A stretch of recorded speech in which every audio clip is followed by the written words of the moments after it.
بسم اللہ الرحمن الرحیم۔ السلام علیکم دوستوں۔ تو آج کا ہمارا ٹاپک ہے زیر ناف بال اور انڈر آرم ہیئر جو ہوتے ہیں ان کا صحیح مسئلہ کیا ہے۔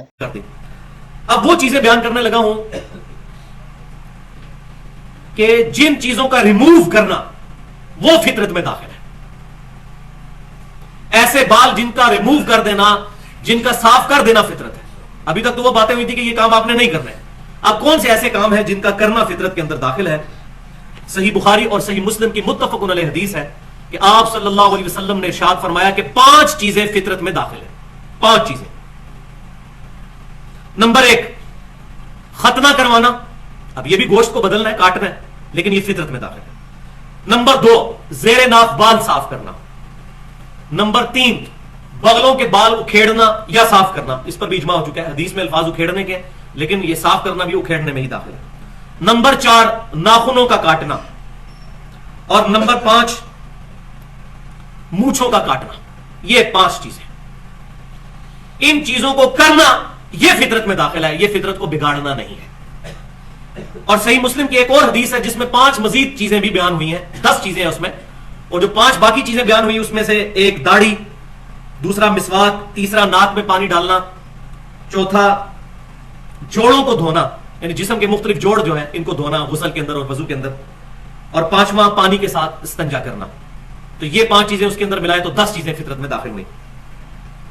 تو اصل مقصد ہے صفائی کرنا، اور یہ تمام چیزیں مسلم، جیوز، کرسچنز تمام کے درمیان متفق علیہ چیزیں ہیں۔ یہ جیوز، کرسچن، مسلمز تمام ختنہ بھی کرواتے ہیں، بال بھی ریموو کرتے ہیں، انڈر آرمز جن کو ہم کہتے ہیں، یہ ساری چیزیں ریموو کرتے ہیں وہ، اور یہ ان کی کتابوں میں بھی ہے اور پریکٹیکلی ان کا عمل بھی ہے اس کے اوپر، اور اب میڈیکلی بھی یہ چیزیں ثابت ہو چکی ہیں کہ ان چیزوں کا ریموو کرنا یہ بہت ضروری ہے۔ اور صحیح مسلم کے اندر حدیث موجود ہے کہ انس بن مالک رضی اللہ تعالیٰ عنہ کہتے ہیں کہ نبی صلی اللہ علیہ وسلم نے ہمارے لیے اس کی حد مقدار جو مقرر فرمائی تھی وہ 40 دن ہے، کہ 40 دن کے اندر اندر یہ چیزیں ریموو کرنی ہے۔ یہ جو عوام کے اندر مشہور ہے کہ چاول کے دانے کے برابر بال ہو جائیں اور یہ ہو جائے، یہ کوئی چیز نہیں موجود ہے۔ 40 دن کی حد ہے، زیادہ سے زیادہ، کم سے کم سنت یہ ہے کہ ہر جمعے کو یہ بال ریموو کر لیے جائے۔ اب چونکہ یہ اس کو ریموو کرنا ہے، لہذا اس کے لیے کوئی بھی طریقہ اڈاپٹ کیا جائے گا، چاہے وہ پاکی ریزر ہو یا ویکس ہو یا اس طریقے سے کوئی ہیئر ریموونگ کریم ہو، ان تمام چیزوں کا استعمال کرنا جائز ہے۔ اور حکمت اس کے اندر کیا ہے؟ دیکھیں، میں نے اس پر بڑا غور کیا تو مجھے یہ چیز سمجھ آئی کہ ہمارے جسم میں 3 حصے ہیں جہاں پر پسینہ جمع ہو سکتا ہے اور وہ حصے پسینے کی وجہ سے خراب ہو سکتے ہیں۔ ایک یہ ہمارے جو انڈر آرمز ہیں، بغلے، یہ جوڑ، اور دوسرا زیر ناف والا حصہ، چھوٹی شرمگاہ سے لے کر بڑی شرمگاہ کے دھونے تک کی جگہ، اور تیسرا انگلیوں کے درمیان جو ہماری پاؤں کی انگلیاں، یہ بھی ہمیشہ کٹھی رہتی ہیں، ہاتھ کی تو کھلی رہتی ہیں عمومی حالت میں۔ یہ 3 جگہیں ہیں جہاں پر پسینہ جمع ہو کر بیماریاں ہو سکتی ہیں۔ اچھا، اللہ تعالیٰ نے کیسا اہتمام کیا اس کا کہ مسلمان کو حکم دیا کہ وہ یہ بال صاف کرے۔ وہ بال جب رہتے ہیں تو بدبو پیدا ہوتی ہے، اور عموماً ہم لوگ بھی غیر مسلموں سے جب ملتے ہیں، میں خود چائنا بھی گیا اور وہاں لوگ کہتے ہیں دیکھیں جی غیر مسلموں سے بدبو آتی ہے، اس کو وہ روحانی طور پر لے کے جاتے ہیں کہ جی یہ غیر مسلم ہے اس لیے۔ یہ ایسی بات نہیں ہوتی ہے، اصل مسئلہ یہ کہ وہ صفائی نہیں کرتے، ان بالوں کی وہ صفائی شروع کرتے ہیں، ان سے بھی بدبو نہیں آئے گی۔ چائنیز کی بات کر رہا ہوں، اہل کتاب کی نہیں، کرسچنز اور جوز کرتے ہیں یہ چیز، وہ بدبو اس وجہ سے آتی ہے۔ یہاں پر بال ہوتے ہیں، پسینہ اکٹھا ہو جاتا ہے تو وہاں سے بدبو آنا شروع ہو جاتی ہے۔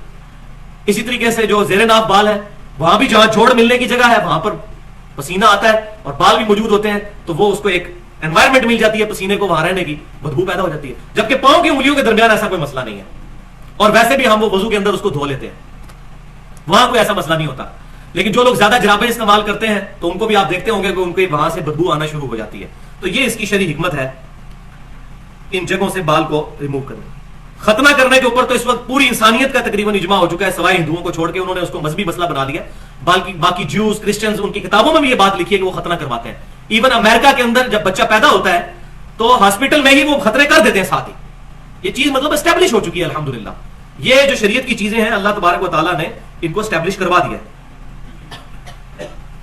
اور صحیح مسلم کی حدیث ہے کتاب الطہارہ چیپٹر میں کہ نبی صلی اللہ علیہ وسلم نے فرمایا صفائی نصف ایمان ہے، آدھا ایمان صفائی ہے۔ اس میں روحانی صفائی بھی موجود ہے اور جسمانی بھی موجود ہے۔